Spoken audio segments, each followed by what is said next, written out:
Hi, welcome to the Catholic Corner. I'm Monsignor Walter Nolan. My guests today are just two marvelous young people married to each other, and they're spending their vocation, ministry in the Catholic Church, doing some marvelous things in ministry. In fact, they're doing ministry in places that are very close and dear to my heart. Kait Mayer is the coordinator of youth ministry and confirmation at St. Paul's Church in Princeton, where I was pastor, and I guess I'm supposed to be pastor emeritus. I think I was there about 14 years or so. And her husband, Bryan, is the director of campus ministry at Rider University in Lawrenceville, where I also was blessed to spend some time as chaplain back in the 80s. So both places are been part of my priesthood and part of the blessings that God has given me. And they're going to share today with us their commitment to their own Catholic faith, not just in the ministries where they work, but also in their own private lives as a beautiful young couple. And they cherish their faith, their Catholic faith, and their Christian faith. Welcome to the Catholic Corner. It's great to be here. Nice to have Bryan and Kait together. Thank you. So tell me a little bit why you both have a little background and what led you to want to do ministry in the church as a vocation, career, and a blessing. Sure. I actually started my education, my undergrad as a education major, so I was studying teaching. And I found through my experiences in the classroom that I felt really limited in not being able to share my faith because I was doing a lot of student teaching in public classrooms. So I felt really limited and just like something was missing. And so I felt like I really wasn't being called to teaching in the way that I thought that I was. And as it happened, a youth ministry position that was full-time opened up as I was graduating college, and I was able to take that position. It was at my home parish. And so I started working in youth ministry right where I sort of grew up and grew into my faith, so that was really a blessing for me. And what's your home parish? St. Veronica's in Howell. Oh, sure. Yeah, so I spent 3 years there and doing youth ministry, and it was amazing. It was really a great time in my life, and I was blessed to be there. What college, university did you go to? We both went to the College of New Jersey in Ewing. Is that where you met then? Yes. Wow. And Bryan, how about yourself? How did your career develop? Well, I was pursuing computer science when I was at TCNJ, and the campus ministry program while I was there was just so fantastic.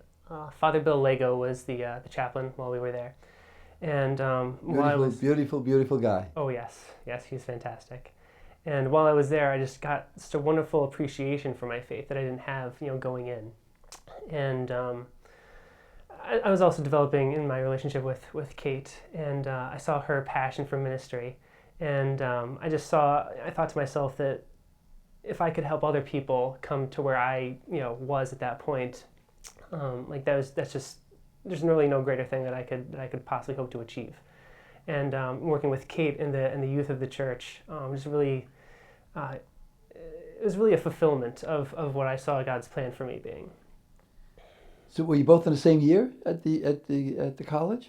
We were a year apart, so I graduated in 2009 and Bryan graduated in 2010. Mm-hmm. But we did meet through campus ministry, and we both actually played in the contemporary music ministry at Mass.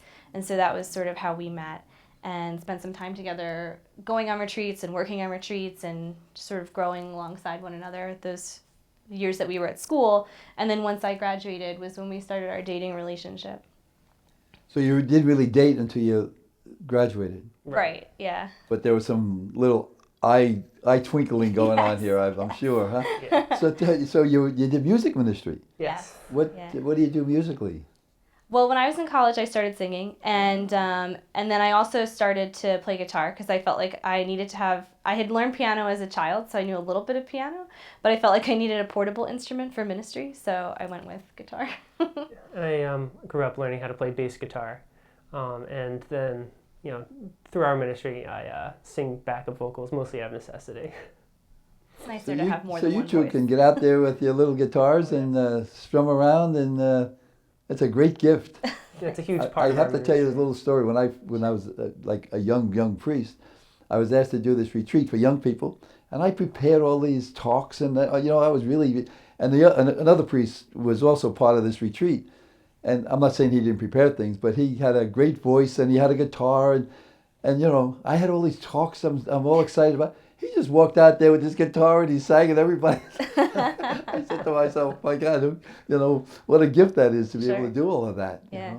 So now you met each other. Was that a thing you were looking for, in a sense, to say? I mean, was your faith attracted you to each other to some degree? I was definitely attracted to Bryan's love of God and love of the faith in him. And I knew through my own relationship experiences that was something that was going to be really important to me in a lifelong relationship and in a marriage, that we shared the same faith. Because I had dated other guys who didn't necessarily share the faith.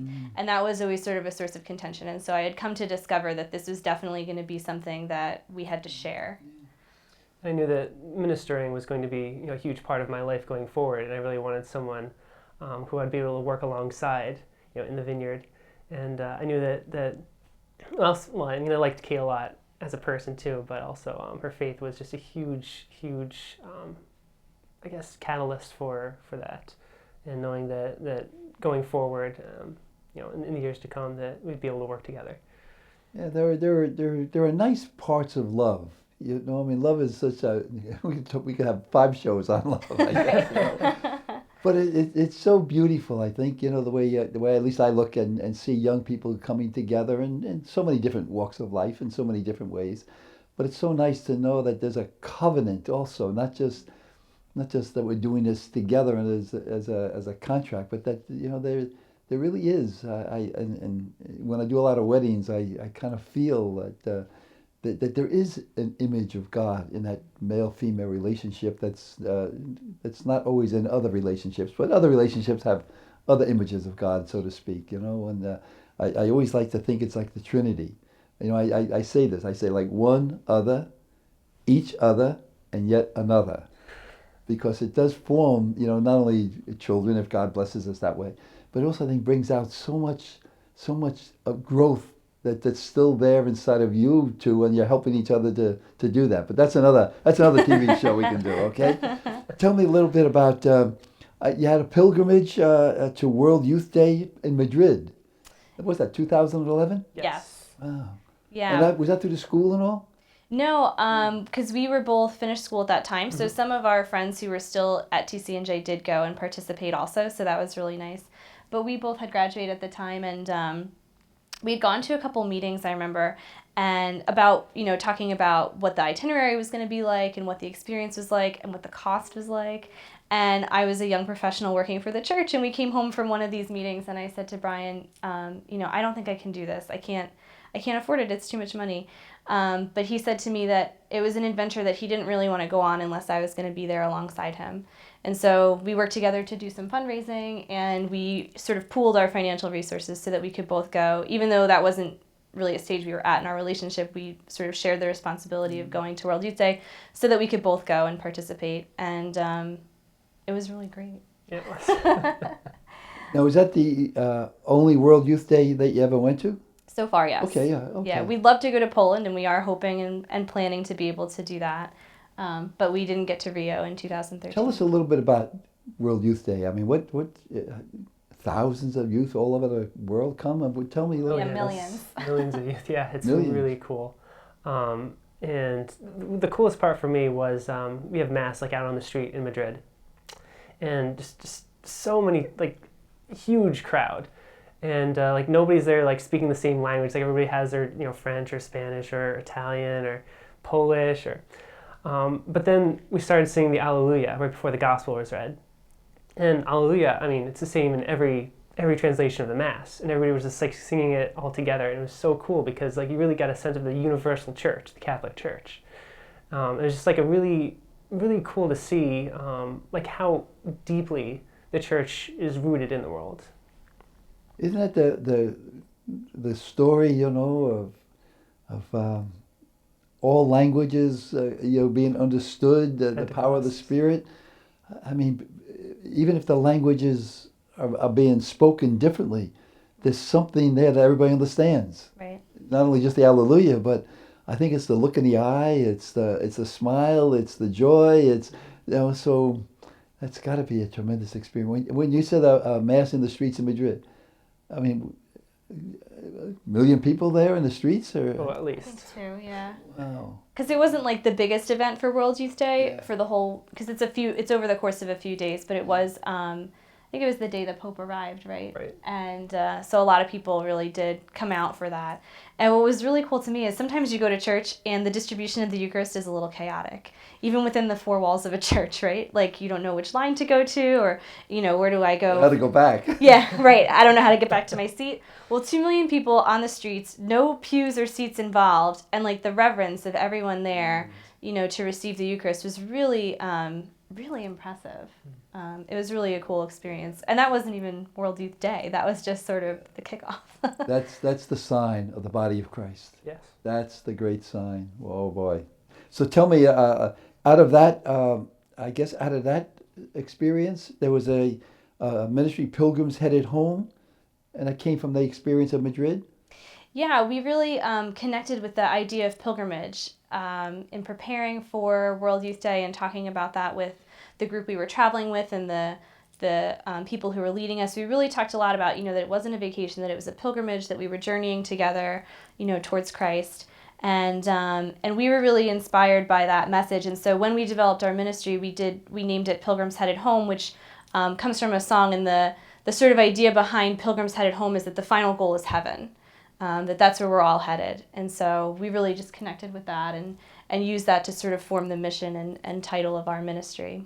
And we were engaged at the time in Madrid too, and so You got we also- engaged in No, we Madrid? didn't get it. Not- No, we were engaged. But also looking at not just the pilgrimage to Madrid, but also the pilgrimage in our relationship together that ends at the altar, or really began at the altar, depending on how you look at it.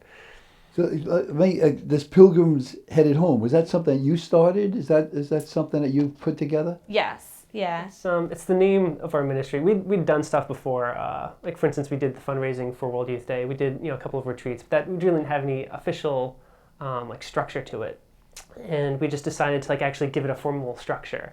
We named our ministry, and that's how we promote ourselves or advertise ourselves. We have a website.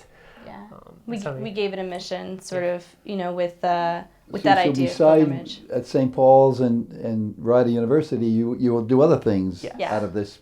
Oh, that's marvelous, huh? Yeah, so we do a lot of music ministry because that's really what our relationship has sort of was rooted in and has grown a lot in. So we do a lot of music ministry. We also do a lot of youth retreats, confirmation retreats, and we've been guest and keynote speakers at a variety of different sort of events throughout the That whole notion of state. pilgrimage is marvelous. Yeah.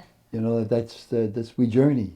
We journey together. We journey with the Lord. And it's interesting that pilgrimage can be, not everybody has a chance to go on say an official pilgrimage. Right. But every Sunday I think of this, that we all pilgrim. People hop in their car and maybe drive 2 or 3 miles to a church. Some people walk. Some people go out for breakfast after it's always, and I love the whole notion of being a companion. We're breaking, that's what it means, breaking bread with each other, so to speak, and we do that with the Lord, we do it with each other, and whatever else we want to say about all that. It's a marvelous, marvelous thought. There's an old story that I'll tell you some other time, but it ends up that a young fellow wanted to buy a gift for a teacher, and he knew that he could get this beautiful flower from a certain tree miles away. Anyway, got the flower and he come back and she said, you travel miles to get this flower for me. And he said, long walk, part of gift. I never forgot that. That our walks in life and marriage is a long walk, Right. but it's part of gift. Mm-hmm. And that's a beautiful, beautiful. We could do more shows, more stories. Tell me, what other ministries are available now? Your retreats and other things with other churches, and they can get a hold of you. And Yeah, so our website is pilgrimsheadedhome.org, Uh-huh. and we can be contacted through that to be contracted for, like I said, youth or confirmation retreats. We do sort of music events, Right. sacraments. We're speaking at a youth group in October. Right, yeah, 2 weeks. where's that? St. Catherine's in Homedale. Oh, We're going to sure. be sort of guest providing a youth night for them. No wonder they got them smiles on your face. I mean, your work is fun, Yeah, It sure is. and it's God's work besides. Right. I mean, how else Right. can't get any better? There's no losing. Can't get any better. Oh my gosh! Now I thought I saw a photo of you two in wedding garb in St. Peter's Square. Yes. Yes. So we, for our honeymoon, went to Rome for a week. In case you didn't know, we were Catholic. And there's an option for newly married couples to sort of have a special spot in the weekly papal audience, and they're invited to wear their wedding attire. And so we took advantage of that. And Did you bring your wedding attire with you, or did Yes. you rent it over there or something? Well, I brought my gown with us, and Wow. Bryan wore a new suit. Because I rented the tux. Yeah, for he the rented the wedding, tux so. for the wedding. And so it was awesome. What else do you want to say? How many couples received that blessing? I think there were like 20 to Something. 30 couples that Yeah. day. Yeah. And so the Holy Father does do a special blessing over the newly I know, married I've couples. been there and seen that. Yeah. And sometimes I know with Pope Francis now, we were there when Pope Benedict was Holy Father, but with Pope Francis, he's very eager to, meet the couples and shake their hands. And He just did some weddings. Yeah, just last week or 2 weeks Yeah, ago. Right. I mean, you know what I always smile about is like, as a priest, people come to, they want to get married in the church, which is such a beautiful gift. And every once in a while, you'll say, well, gee, that time slot's taken. Maybe we can just have a couple of couples, but everybody wants their own spot. Right. I said, but the Pope, he does 20 at a time. I said, Right. I can do 2 at a time. Right. They said, no, we want our own, which is a beautiful, beautiful thing. Kate, what part of your life and part of another special gift, I think, natural family planning is part of our faith and part of love, and it's I just wish the world would understand sometimes what we do and how we try to live. Sometimes they can criticize things, but sometimes I don't think they know the depth of the mystery of love and the mystery of our sexuality and what it really means to be a sexual person of life and love, and what it really means. I mean, I think there's a prayerfulness even of our own being and of our own sexuality, so to speak. So you're studying to become a natural family planning practitioner. Yes. I think it'd be wonderful to explain a little bit of that and let our folks understand from your heart what that means. Sure. When Bryan and I were engaged in, deeply discerning our marriage, we sort of decided and committed to using natural family planning, knowing that was what the church gives us as faithful Catholics to participate in the planning of our family with God. That God plans our family, but that we're sort of allowed this participation in it through natural family planning. And so we started to study a particular method, the Creighton model, and I really fell in love with it. I just it's so scientifically based because it really looks at how a woman's hormones and cycle really contribute to her fertility, and allows a woman to observe that, and then a couple to make decisions on a daily basis really as to whether they would like to try to achieve a pregnancy or to try to avoid a pregnancy. So there were really a lot of things that I liked about that particular model, and I knew that there was sort of a shortage of, instructors. And I just wish that more and more people would sort of understand that it is a really reliable thing, because I think so often when we talk about natural family planning, we start talking about the rhythm method, which is sort of outdated and it's not particularly precise, and people have come not to trust it. But this particular method is really very, very effective at avoiding pregnancy, which is usually what a couple wants it to be very effective at initially. But it's also very effective at helping a couple to achieve a pregnancy. Mm-hmm. And so last year I discerned into a 13-month allied health program to become a practitioner, to receive this education through the Pope Paul VI Institute of the Study of Human Reproduction, which is in Omaha. And so I've been out to Omaha twice for about a week each time to do this intensive training. And then I come back and do a 6-month internship. And so I'll be wrapping up the second part of my internship hopefully very soon in November, and taking my final examination so that I can sort of be finished with that initial education process. And then there's continuing education available as well. Bryan, you want to add to that at all from your perspective? I just think it's really a cool thing to learn about, because I feel like there's sort of a stigma against NFP, where it seems like sort of a pseudoscience or like almost borderline witch doctory. But like learning about it for the first time, I was really impressed with how deeply scientifically based it was, and how well it was researched, and how prayerfully it was sort of put together. And I just really love it, and it's really been, I think, very beneficial in our marriage as well. Yeah, I think it's neat when we all understand that we're a child of God, and that we're not just, and I say this with all great respect, I was going to say we're not just male and female. That didn't come out right, I guess. But the fact that we're kind of the whole persona. You know, we're not just physical, we're not just spiritual, we're emotional. I mean, they're everything that makes us up to who we are as a human person, child of God. And I think when we respect that, because, you know, I think marriage, certainly we have to respect it. I think priests have to respect it. I think everybody in the world, if we could only respect each other as a human person, child of God, we probably could understand a lot more about who we are and what we should do and how we should live, and et cetera, et cetera. And I think that's kind of what I feel when you talk about NFP.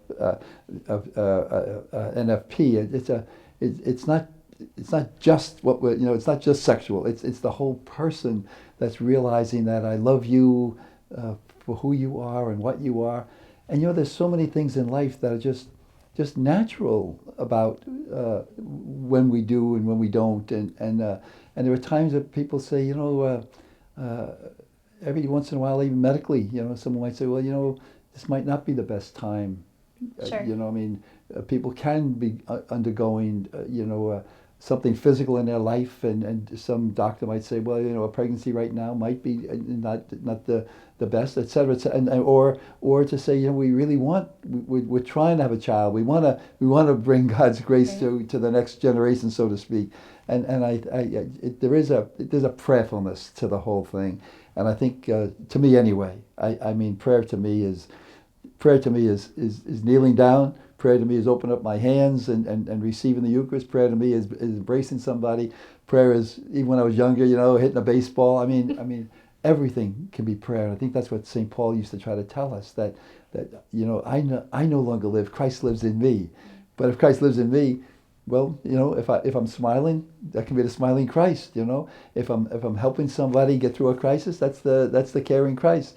If I'm enjoying something, that's the fun of Christ. I mean, I just think it's, and sometimes I tell people, you know, when they're getting married, I tell them, well, a lot of things. I say two things. I said, have fun. Always have fun, but that doesn't mean you're partying all the time. Fun is to enjoy each other, enjoy what God gives you, enjoy, so that you're really, you know, every day we can find some joy, even if we're carrying this cross a little bit. There's a joy even in that cross. And the other thing I like to tell people, beside the Eucharist, is pray your hands. Because, you know, your hands make the spaghetti or whatever, you know what I'm trying to say. You know more about that than I would ever know. But, you know, but when you do that, then everything is sacred. And whether it's the hug that's sacred, whether it's the meal, that breakfast that's sacred, whether it's to say, I can take my gift and help other youngsters, or I can build up a better world, or I can just whatever. It's the sacredness that God gives us, and it's a great gift that God's given you both to keep going. How difficult was it be at first for single people, now married, to live your Catholic faith in the world today? That's a hard question, I guess, but it's a question I think we all have to face. At first, it's very difficult. I didn't go to Catholic high school or anything. I went to public school. And so a lot of the friends, faith wasn't a big part of the friends that I made, the relationships that I had established in like the first half of my life. And so once I was growing in faith and I had this desire to share it, it wasn't who I was before. I had to reconcile the relationships that I had made and how I had made them with who I was now. And that was very difficult, but once I sort of opened myself up to the Spirit and just allowed Christ to sort of speak through me, and to use that relationship to minister to others, and sort of establish myself as a person of Christ in the world, like publicly. It got so much easier. It really is. It becomes so much easier to live as a faithful Catholic openly and publicly when you have nothing to fear from anyone else. Sure. Kate? Yeah, I think similarly, I've been able to, as Bryan said, really surround myself with people who do support me and us in the faith, and who by and large agree with the faith and sort of buy into it. And so that certainly makes it a more palatable challenge. Not that that means that it's easy, but I think it's easier than sort of being faced with the adversity of having peers and friends who you're constantly sort of having to defend yourself. So whereas many of my relationships are founded in the faith, and so I think that that's been a huge benefit. Yeah, I like to hear that from you, because I don't think we can separate our faith from the way we live. It's not like, well, on Sunday morning for an hour I do this, and the rest of the time, I think it's the way we breathe. If you want to stay alive, I think you got to breathe in, you got to breathe out. I think unless you guys come up with So far, something so new. good. Yes, it works so far, right? Right. But I think that's true. We just to live our faith and to live other faiths. I mean, people, whoever their faith is, to live it, so that we make decisions out of that kind of an understanding that there is a God who creates, and there's a God who, I think, has given us free will to follow the love that He's given us, and when we do that, not that it's always easy, because life's not easy. Love's not easy. People think, oh, you love and you live happily ever after. Well, I hope we get happy, but love also means that we work at it, and we bless each other with it. What helps you to stay there together like that? We like obedience. We like the church. We love the authority of the church. And even in talking about natural family planning, just knowing that this is what the church has given us, then that's our only option, And so we really are striving to be really faithful to the authority of the church, because we trust and love her, and continue to pray that she's giving us the guidance. What advice would you give to young people today? In 30 seconds. Go to Mass. Jesus loves you. There's really no greater power than the Eucharist. Yeah. And your mother loves you very much. I'm talking about Mary. Well, your real mom. And your other mom too. Right. But Mary is such a wonderful source of grace and strength. Bless you. Keep up your goodness, your smiles. Love your God, love your blessings, and live them. Live them well, and be blessed, and know that our prayer is with you and your prayer is with us.